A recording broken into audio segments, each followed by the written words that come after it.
매일 10분씩 하루에 2번 지루하게 의학 지식을 파헤치는 지식 탐정 김유리입니다. 여자에게 유독 불리한 게 또 특히 엄마들께 유독 불리한 게 있다고 합니다. 게다가 창피하게 만들기 때문에 숨기다 보니까 만성 질환이 될 수 있다고 하는데요. 이 질환 도대체 어떤 건지 오늘 파헤치도록 하겠습니다.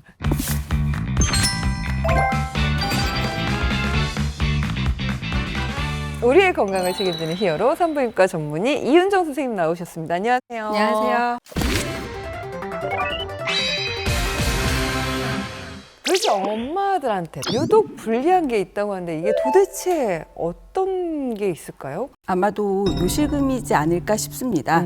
요실금 하면은 아차하는 거예요. 소변이 네. 나도 모르게 나오는 증상으로 겪어보신 분은 아시겠지만 상당히 당황스럽습니다. 그런데 대부분의 환자들이 소변이 찔끔하시는 걸로 병원에 오시기를 어려워하시는 것 같습니다. 질환이라고 생각 안 하실 것 같아요. 치료해야 할 증상이 아니라고 생각하거나 다른 사람한테 말하기가 창피하거나 또 어느 병원에 가야 할지 몰라서 오래 방치하거나 또 그로 인해서 불편을 겪게 됩니다. 재채기 하시다가요. 네. 아차하시는 분들 계세요. 있으시죠, 여러분? 복압성 요실금이라고 하는 증상입니다. 기침을 한다거나 재채기를 한다거나 또 크게 웃거나 네. 또 무거운 것을 들 때 줄넘기나 달리기 같이 배에 힘이 들어가는 동작을 하실 때 소변이 찔끔 새는 경우가 많습니다. 요실금은 도대체 왜 생기는 걸까요? 시간이 지날수록 피부가 노화가 진행이 돼서 잔주름이 지고 관절이 망가져서 무릎이 아프듯이 사람이 늙어가면서 생기는 자연스러운 현상이라는 것을 이해하는 것이 중요합니다.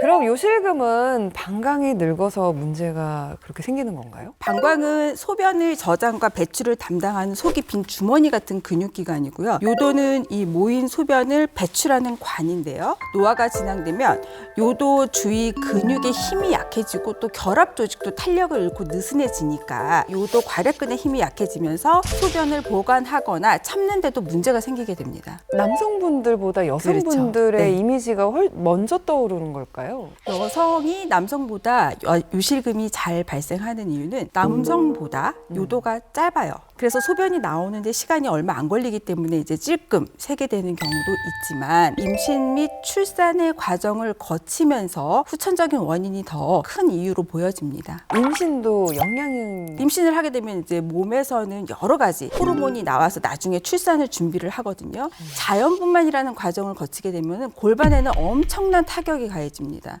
골반 근육 및 결합 조직이 약화돼서 방광과 요도가 처지게 되고 나이가 들수록 더 심해집니다. 출산을 안 하면 괜찮나요? 그건 아닌가 보다. 그렇지 않은 것 같아요. 대체로 출산 이후나 40대 이상 여성에게 많이 생기는 게 맞아요. 하지만 요즘에는 젊은 여성들 중에서도 요실금으로 오시는 분들이 꽤 있습니다. 근데 그분들은 또 뭐가 문제죠?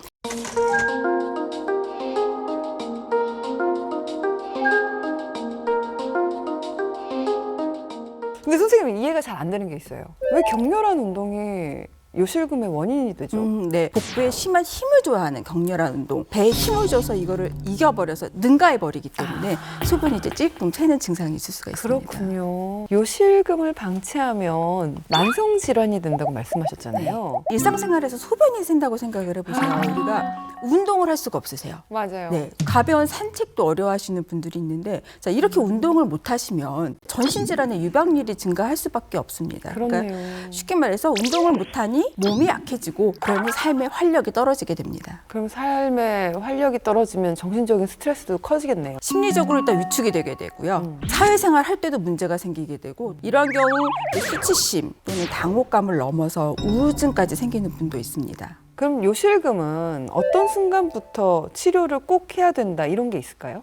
집안일을 하실 때 또는 운동 등의 취미 생활을 하실 때 불편함을 느끼신다면 산부인과로 오시면 됩니다. 병원에 오시는 분들은 대뜸 그 수술부터 물어보시는 경우들 저희가 자연분만으로 우리 할머니들 왜 5명 이상 출산을 하셨잖아요. 네네. 이런 분들은 당연히 요실금 증세가 너무 심해서 거의 수술로밖에 해결이 안 되셨어요. 네. 그럼 수술을 안 해도 되는 경우들이 있을까요? 요실금이 있다고 모든 환자에게 다 오. 수술이 필요한 거 아니고요. 다행이네요. 네, 지금까지 말씀드린 요실금은 이제 복압성 요실금이라는 거고 절박성 요실금이라는 것도 있습니다. 절박 요실금은 어떤 요실금? 방광이 그냥 예민해져서 생긴 거예요. 그래서 아, 방광이 너무 네. 예민해져서 뭐 요 의가 생기면 참기 못하고 지리거나 밤에 자꾸 깨서 화장실을 가거나 이런 증상으로 나타나고, 절박 요실금은 요실금 환자의 한 30% 정도 차지합니다. 약물 치료만 하면 1, 2주 안에 금방 회복되실 수 있습니다. 약물 치료로도 안 되는 경우에는 어떤 치료를 해야 되죠, 선생님? 생체 되먹임, 바이오 피드백이라고 혹시 들어보셨어요? 제가 들은 게 맞나요? 생체 되먹임이요? 네, 생체 되먹임.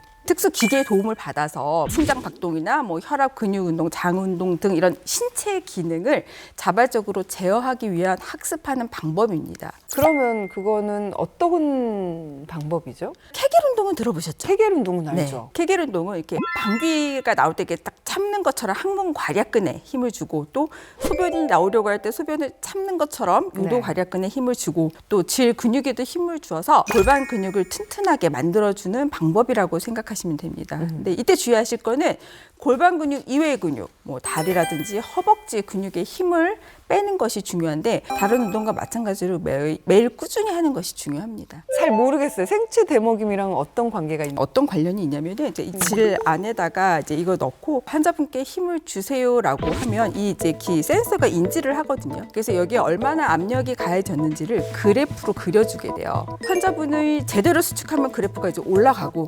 이완하면 이제 내려오게 되는데, 이걸 모니터로 확인을 하면서 이게 내가 제대로 운동을 하는지를 되먹임, 피드백을 받을 수 있다는 거예요. 또 다른 치료들도 있을까요? 뭐 최근에는 이제 각종 레이저가 많이 발전했어요. 네. 레이저요. 예, 질 안에 레이저를 쏴서 결합 조직 재생을 촉진하게 되면 요도 주위 결합 조직도 탄력이 생겨서 요도를 받쳐주기 때문에 요실금 개선에 많은 도움이 됩니다. 근데 레이저 하면 아프지 않을까요? 통증이 거의 없는 게 특징이에요. 네, 피부 할 때는 되게 아프잖아요. 네. 근데 질에는 감각신경이 그렇게 발달되어 있지 않기 때문에 통증이 거의 없고요. 레이저 시술하고 그냥 바로 걸어 나가셔서 일상생활 지속하실 수 있고요. 아, 괜찮아요? 네. 그럼 한 번 하면은 오래 지속이 되나요? 어떤 레이저는 이제 수개월 정도 지속이 되고, 어떤 레이저는 한 2년까지 요실금 증상의 개선에 효과가 있습니다. 그러면 수술은 과연 어떤 때에 하게 되는 거죠? 요 역동학 검사라는 게 있어요. 이걸 해서 환자 증상에 맞는 뭐 약물 치료, 수술 치료 등의 치료 계획을 세우게 되고요. 복합성 요실금이 심한 상태라면 수술적 치료를 고려해 볼 수 있습니다. 수술 과정도 좀 알려주시면 좋을 것 같아요. 질 입구 쪽에 이제 국소 맞춤면 주입을 하거나 질 점막을 한 2cm 정도 잘게 절개를 합니다. 그래서 거기에 요도 테이프를 넣어주는 중부 요도 슬링술이라는 거를 대부분 시행합니다. 시간은 어느 정도 걸릴까요? 한 20분 정도면 네? 수술을 다 마치실 수 있습니다. 20분이요? 네, 바로 이제 일상생활로 바로 복귀 가능하세요. 수술도 수술인데 재발하면 안 되잖아요. 직립 보잉을 하는 이상 중력 방향으로 계속 밑으로 당기게 되는 힘이 존재하기 때문에 네. 정도의 차이는 있지만 10년 이내에는 재발을 좀 하는 것으로 보고 있고요. 그래서 이를 예방하기 위해서 수술 후 지속적인 케겔 운동이 필수입니다.